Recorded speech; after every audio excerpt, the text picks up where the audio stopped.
전국에 계신 그리고 해외에 계신 시청자 여러분 안녕하십니까. 방송으로 보는 신문 아침엔 매일경제입니다. 오늘도 여러분 앞에 조간 신문들이 준비되어 있는데요. 먼저 일면 기사부터 바로 전해드리도록 하겠습니다. 매일경제 일면 톱 기사입니다. 삼성 그리고 이건희 회장 사후 남은 문제들에 대해서 다루고 있습니다. 배당 기대에 삼성그룹 관련 기업들의 주가가 올랐지만 삼성 경영권 위협에 노출됐다 이렇게 돼 있습니다. 지금요 지배 구조에 어떤 변동이 있을 수 있는 거 아닌가. 왜냐하면 상속세 자체가 지금 11조 원에 육박하는 엄청난 규모거든요. 상속세 부담에 지배력 약화 우려가 있다. 어제 삼성물산 13% 그리고 삼성생명은 3.8%가 올랐는데요. 이 기업들에게 배당을 많이 줘서 뭔가 상속세를 마련하는 것 아니냐. 이런 전망이 시장에 나왔기 때문입니다. 다음은 동아일보 보겠습니다. 시진핑 반박한 미국 6.25 프레임 전쟁이다. 지금 중국이 먼저 시작을 했죠. 그리고 미국이 반박을 했습니다. 그리고 우리가 미국만큼 적극적이지 않지만 문제가 있다라는 의사를 전달했다. 중국에 전달했다. 뭐 이런 내용도 좀 나와 있습니다. 시진핑 6.25는 제국주의 침략이다. 그러면서 북한을 도운 것을 항미 원조다. 그러면서 지금 굉장히 뭔가 영웅시하고 있는 상황이에요. 이에 대해서 미국 국무부 북한 중국 지지를 받아 남침했다. 이것은 사실이다. 이렇게 반박을 한 겁니다. 좀 더 보면요. 시진핑 항미 원조 강조하며 경고를 보내자 미국 이례적으로 정면 반박을 했다. 갈등이 고조되고 있다. 기사는 이렇게 전하고 있습니다. 이번엔 경향신문 보겠습니다. 서울 공공 와이파이 시작부터 좌초 위기다. 서울시가 공원, 광장 그리고 전통시장 등의 공공장소죠. 이런 곳에 자가통신망 기반으로 와이파이를 무료로 제공했다. 지금 이런 내용을 추진하고 있고 시작을 했습니다. 그러자 여기 보면 서울시는 내달부터 통신복지 실험한다. 그런데 정부는 이게 지금 현행법상 위법이다. 위법 판단에 법적 대응을 시사하겠다. 그러니까 민간 영역을 침범하는 것이다. 이렇게 판단하는 거예요. 지자체가 민간 통신사 이 지금 사업에 들어가는 거다. 이거 문제 있다. 그래서 지금 약간 뭔가 이견이 있고요. 막상 통신사들은 뭐 정부 입장과 비슷한 것 같지만 이렇게 구체적으로 목소리를 내고 있지 않습니다만 뭔가 지금 공공 와이파이 어떻게 보면은 목적은 굉장히 좋지만 현실적으로 어떤 갈등을 할 수 있는 지점들이 놓여 있다. 이런 내용입니다. 다음은 마지막으로 서울신문 보도록 하겠습니다. 추미애 법무장관 어제 국회에 출석했습니다. 어제 국감이 있었거든요. 옵티머스 부실 수사했다. 현직 검찰총장 초유의 감찰 시사했다. 이렇게 돼 있습니다. 지난주에 윤석열 검찰총장이 국회에서 여러 가지 얘기를 했죠. 뭐 작심 발언, 뭐 소심 발언, 아니면 좀 너무 좀 많이 나간 발언이다. 뭐 여러 가지 평가했습니다만 발언을 했죠. 그에 대해서 반격에 나선 추미애다. 이렇게 제목이 돼 있습니다. 윤석열, 직 내놓고 위법을 말하라. 직을 내놓고 위법을 말하라. 뭐 부하 아니다. 뭐 이런 얘기 하려면 자리에서 나와서 하라. 이게 무슨 뜻일까요? 그리고요. 뭐 총장은 임기 중엔 정치 생각 없다고 해야 된다. 그런 얘기 왜 안 하는가? 그러면서 압박을 했습니다. 그래서 이런 가운데 현직 검찰총장에 대한 감찰 얘기가 나온 겁니다. 자, 지금까지 일면기사 짚어봤고요. 오늘도 신문기사의 행간을 설명해 주시기 위해 그리고 깊숙한 해설을 해 주시기 위해 네 분 자리하셨습니다. 한 분씩 소개해드리겠습니다. 먼저 배정호 세한대 교수 나오셨습니다. 그리고 그 옆에 윤기찬 변호사 자리하셨고요. 김한규 변호사도 나오셨습니다. 그리고 마지막으로 주영규 삼육대 겸임교수 자리하셨습니다. 안녕하세요. 안녕하세요. 안녕하세요.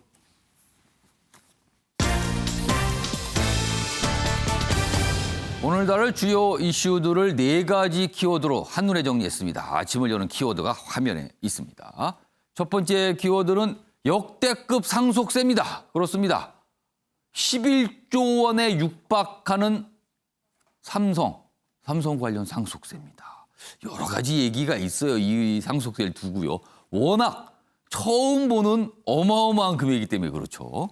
그리고요. 두 번째 키워드는 그럴 리가 없다 이렇게 나와 있습니다. 어제 추미애 법무장관 국회에서요. 문재인 대통령의 메시지. 그러니까 지난주에 윤석열 검찰총장이 문재인 대통령이 메시지를 전달하면서 총장의 임기 지켜라. 흔들지 말고 자리를 지켜라. 이렇게 전달받았다 얘기를 했거든요. 그에 대해서 추미애 법무장관이 문재인 대통령 성품을 하는데 그럴 리가 없다라고 반박을 했습니다. 뭐 진실 게임처럼 가는 겁니까? 그럼요. 세 번째 키워드는 추도식에서 들린 야유입니다. 김종인 국민의힘 비대위원장 어제 한 추도식에 참석을 했는데 퇴장할 무렵 엄청난 어떻게 보면 거센 야유를 들었거든요. 어떻게 된 상황이 준비되어 있고요. 마지막 키워드는 이런 엄마입니다. 20대 딸이 숨졌습니다. 그런데 28년 만에 갑자기 생모가 나타나서 그 딸이 갖고 있었던 여러 가지 남긴 돈이죠. 전세금 등등 이걸 가져갔다고 합니다. 이 사연도 준비돼 있습니다. 자, 그럼 아침에 매일경제 본격적으로 출발하겠습니다. 삼성 그리고 이건희 회장 별세와 관련된 내용인데요. 오늘도 참 많은 신문 언론에 이 소식들이 좀 있는데 아침에 매일경제는 상속 관련된 부분으로 좀 이야기를 좁혀보겠습니다. 10조, 뭐 정확하게 말하면은 10조 한 9천억 원이다. 거의 11조에 육박합니다. 뭐 이 조 단위 상속세니까 뒤에 있는 1,000억 원 단위를 생략해서 그랬지 엄청난 금액입니다. 사실은요. 10조 상속세 충당 3가지 시나리오가 거론된다. 삼성이 의외의 수를 던질까 이렇게 돼 있습니다. 그러니까 워낙 큰 규모라서 이런 돈을 마련하기가 쉽지 않다는 거죠. 그 시나리오가 있는데요. 시나리오 3개가 그대로 소개돼 있는데 먼저 좀 하나씩 보겠습니다. 계열사 배당 강화로 실탄을 마련한다. 그러니까 이재용 부회장이 지분을 갖고 있는 삼성그룹 내 기업들이 있거든요. 다 상장이 많이 돼 있죠. 그 기업에 배당을 많이 줘서 상속세를 마련할 수도 있다라는 겁니다. 주식시장이 어제 움직인 게 바로 이 첫 번째 시나리오에 대한 가능성 때문에 움직였거든요. 두 번째는요. 보유 지분을 매각을 할까. 그러니까 삼성그룹 내 기업에 갖고 있는 보유 지분을 아예 팔아서 뭔가 상속세를 마련하는 거 아니냐. 여기 보면 전문가들은 지분 매각 불가피한 거 아니냐 이런 전망이 있습니다. 그래서 매각 대상은 삼성전자, 삼성생명 등등이 될 수 있지 않을까. 전망입니다. 그리고요. 다른 대기업들처럼 공익법인을 만들어서 그쪽에 출연을 하는 거 아니냐. 그러니까 이건희 회장의 지분을 공익법인 쪽으로 넘긴다. 이거죠. 출연액은 과세 대상에서 빠지지만 보유 지분 의결권 행사 가능하다. 그렇다면 어느 정도의 목적 달성을 할 수 있는 거 아니냐. 그러니까 지배권 유진할 수 있는 거 아니냐. 세금 회피 편법 비판 뭐 여론이 부담일 수도 있다. 이런 겁니다. 그 옆에 보면 표로 정리되어 있죠. 그래서 뭐 간단합니다. 첫 번째는 배당을 늘려서 마련한다. 돈을. 두 번째는 지분을 파는 거 아니냐. 세 번째는 공익법인을 만드는 거 아니냐. 이런 겁니다. 지금. 이런 시나리오들이 있습니다. 다음 기사 보겠습니다. 그중에서요. 첫 번째 시나리오 배당을 늘리는 거 아니냐. 그래서 어제 주식시장이 움직였습니다. 이재용 삼성 부회장이 최대 주주인 삼성물산 14%나 주가가 올랐습니다. 굉장히 많이 오른 거죠. 큰 기업인데. 지배력 강화 신받나 이렇게 돼 있습니다.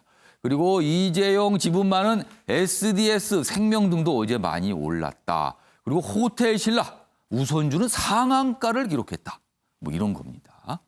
증권가는 상속세 마련을 위해 배당을 늘리지 않을까 이런 전망들을 좀 내놓고 있는 상황입니다. 자, 배성호 교수님. 네. 앞에서 말씀드렸지만 10조 원입니다. 10조 원이면요. 많은 분들이 기억할지 모르겠지만 얼마 전에 정부가 추경안 마련할 때 10조 정도 규모가 됐었어요. 그 정도 되는 엄청난 금액이거든요.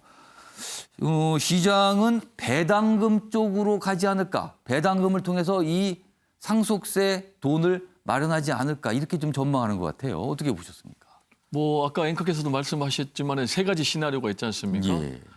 배당금을 주는 방법, 그래서 그걸로 지금 상속세를 마련하는 방법, 예. 그리고 또 보유하고 있는 주식을 처분하는 방법, 예. 또 그리고 공익법인에 투자하는 방법, 이 세 가지 방법이 있는데 지금 말씀하신 대로 배당액을 늘리는 거는 불가피한 것 같아요. 실제로 LG도 총수가 사망할 때 이 방법을 써가지고 승계를 했기 때문에 예. 그러면은 이제 배당을 하게 되면은 관련 주식이 상당히 올라갈 거 아니겠습니까? 그리고 주주들도 좋아할 거 아닙니까? 배당을 많이 그렇습니다. 하면. 그래서 이제 특히 지금 삼성물산이 사실상 삼성그룹의 지주회사거든요.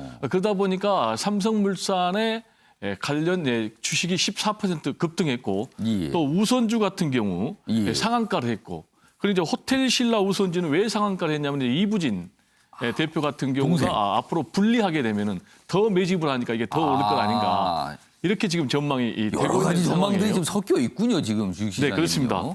그런데 이제 지금 이재용 회장 같은 경우가 삼성물산의 17% 정도 지분을 갖고 있거든요. 예. 그러면 이제 이재용 회장의 부회장의 지배력이 더 강화되니까 앞으로 관련된 이 주식들은 계속해서 상승세가 이어질 것이다. 이렇게 시장은 전망을 하고 있는데 제가 봐도 시장이 매우 민감하게 반응하고 있지 않습니까? 예. 그래서 이런 추세가 당분간 계속되지 않을까 이렇게 생각이 듭니다. 그러니까 삼성 그리고 이재용 부회장의 과연 이 상속세 마련을 위한 선택은 과연 무엇일까? 지금 세 가지 시나리오였는데 아까 봤던 기사는 다른 또 제3의 길, 다른 길이 있는 거 아니냐? 뭐 다른 방법이 나올 수도 있지 않은가? 아직 시장에서는 거론되지 않는 다른 방법이 있을 수도 있다. 뭐 이런 전망까지 섞여 있습니다. 상속세 얘기가 나왔으니까요. 이 얘기 좀 본격적으로 해보겠습니다. 다음 기사 좀 보시죠. 지금 그러니까 재계에서 그리고 제1야당이 국민의힘 일각에서 상속세 얘기를 좀 어제부터 좀 나왔어요. 삼성 10조 상속세 과한가 당연한가 다시 불붙은 인하 논란이다. 그러니까 일각에서는 아니 10조 정도 되는 거 이거 보니까 우리나라 상속세율이 좀 높은 거 아닙니까? 이거 이번에 좀 생각해봐야 될 문제 아닙니까? 이런 의견이 있었어요. 근데 반대로 또 다른 쪽에서는 지금까지 잘 유지되어 온 상속세를 왜 갑자기 삼성과 관련해서 거론하는 것인가? 이런 얘기도 있습니다. 최고 세율 50%이 정도면 상속할 때마다 이게 문제가 될 수가 있다. 기업 활동에 문제가 생긴다.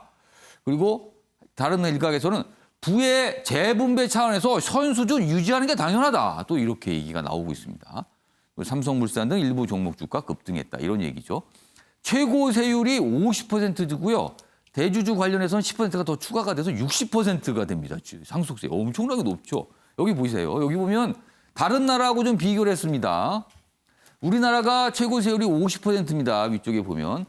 일본이 조금 높은 편이고요. 미국은 40%. 그리고 영국에는 뭐 배우자의 경우는 비과세 뭐 40%, 30%, 독일은 30%대를 더 유지하고 있군요. 이탈리아는 4%네요. 4%. 굉장히 낮습니다. 그렇다면 우리나라가 상대적으로 좀 높은 편에 속한다. 이렇게 좀 이 그림을 설명하고 있습니다. 이 얘기 좀 해보겠습니다. 윤기찬 변호사하고 이제 김한규 변호사 이제 변호사시니까 뭐 이런 거에 아마 의뢰인들이 이제 문의나 이런 것들이 있을 것 같아요. 먼저 윤기찬 변호사, 우리나라 상속세를 어떻게 판단하십니까? 뭐 낮진 않죠. 높은데 현행 세율이 뭐 너무 높다라고 보이지는 않아요. 그러니까 개인 같은 경우에는 상당히 공제 조항들이 많이 있고요. 지금 이제 기업 같은 경우에도 물론 문제점은 가업 승계에 지장을 받는다는 것이거든요. 예. 주식회사에 주식을 상속할 때 그 상속세가 너무 높기 때문에 주식을 거의 매각한다는 겁니다. 그럼 이제 가업 승계가 안 된다는 것인데 어쨌든 가업 승계 공제 제도도 또 있다고 하니까 근데 그 범위가 사실은 현재 입장에 너무 좀 액수가 작아요. 500억까지이기 때문에. 그러면은 대기업들은 큰 해당은 없겠네요. 그렇죠. 그래서 상속세율을 조정하는 것보다는 제 생각에는 그 가업승계 제도의 그 적용 범위를 넓히는 거하고 승계할 때 약간 어느 정도 공제를 해주는 방안. 그리고 이제 상장된 주식의 경우에는 회사 운영을 통해서 또 배당 같은 걸로 이익을 환수할 수 있기 때문에 납부 유예를 좀 장기간 두거나 분할 납부 제도를 좀 확충해 가지고 장기간 분할 납부할 수 있도록 이렇게 하는 것이 맞지 않나. 그러니까 상속세율을 함부로 내리는 것은 오히려 세율 자체를 바로 지금 뭐 손질하는 건 그건 좀 문제가 있을 것 같고. 왜냐하면 이게 이제 이 시대가 지나갈수록 사실 그 부의 재분배 문제도 있고요.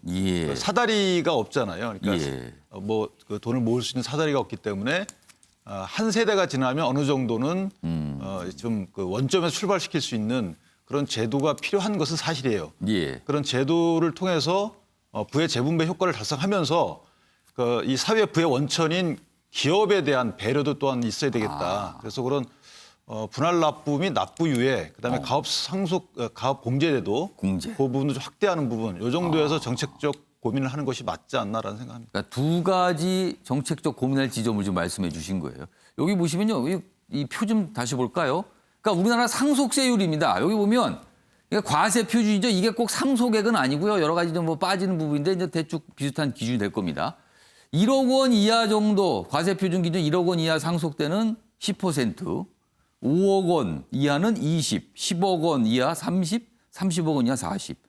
뭐 국민 대다수는 별 관련은 없어 보입니다만 어떤 경우 자산을 갖고 계신 분들은 굉장히 큰 관심사일 수도 있는 겁니다. 그래서 30억 원 초과할 때는 이제 50% 세율이 적용이 된다는 거예요. 김한규 변호사께서는 어떻게 보세요? 이 상속세율. 예, 일단은 앞서 앵커께서 말씀하셨듯이 국민의 한 99%, 아니 90%는 좀 극단적일 수 있겠지만 예, 하여튼 대다수는 사실 상속세를 내지는 않습니다. 내지는 않고 큰 관련은 없습니다. 대다수 분들에게. 예, 절대 관련이 없고요. 예. 다만 이제 가장 논쟁이 되는 것은 저도 역시 이제 가업 승계 내지는 내 기업의 이제 경영권 보장이 과연 어느 정도까지 이 상속세랑 연관이 돼 있을까 이 부분입니다. 사실은 뭐 대기업이라든가 이런 회사를 운영하시는 분들 같은 경우는 이 가업 승계에 대해서 굉장히 중요시 여기는데 이것이 이제 상속세로 인해서 이제 지장을 받게 되면은 뭐 기업의 영속성이라든가 예. 개인의 어떤 영업의 자유에도 큰 침해가 있기 때문에 저는 이 가업 승계 공제 제도가 보다 이제 대기업에서도 다시 현실적으로 보장될 수 있도록 좀 실효성 있게 개정될 필요는 있다. 저 역시도 이제 상속세율은 갑자기 뭐 이건희 회장으로 인해서 이것이 변동이 있게 되면은 아마 고인께서도 원하시지 않을 것 같고요. 논란이 있을 거예요. 오히려 그러면은. 논란이 있을 것 같고 이 경영권 승계 과정에서만 예. 최대한 어떻게 효율적으로 법을 개정하고 안착할 수 있게 한다면은 세율은 유지하되 이 경영권 보장은 담보해 준다. 이거에 대해서 좀 솔로몬의 선택을 그런 어떤 법을 제정하고 개정하는 게 더 중요하지 않나 생각이 듭니다. 그래서 어제 이제 뭐 정치권에서 일각의 얘기 나왔고요. 그리고 정치권에서 굉장히 이제 무게감이 있는 정치인들한테 이제 기자들이 질문하죠. 어떻게 생각합니까? 근데 아직은 굉장히 다들 아주 신중한 입장을 좀 보이고 있습니다. 역시 뭐 이런 거 좀 보면 사회적인 분위기도 형성이 돼 이런 것 때문에 그렇죠. 그리고 아까 말씀하시지만 공제 부분, 그러니까 뭐 상속에 대한 어떤 이 지배권, 경영권 관련된 어떤 공제 부분 그런 부분은 좀 고민할 게 아닌가 뭐 이런 의견들 좀 두 법조인께서 좀 주셨습니다. 아무튼 이 부분 많은 분들이 좀 주목하고 계세요. 굉장히 좀 관심사로 좀 떠올랐습니다. 자, 이 주제 이 정도로 마무리하고요.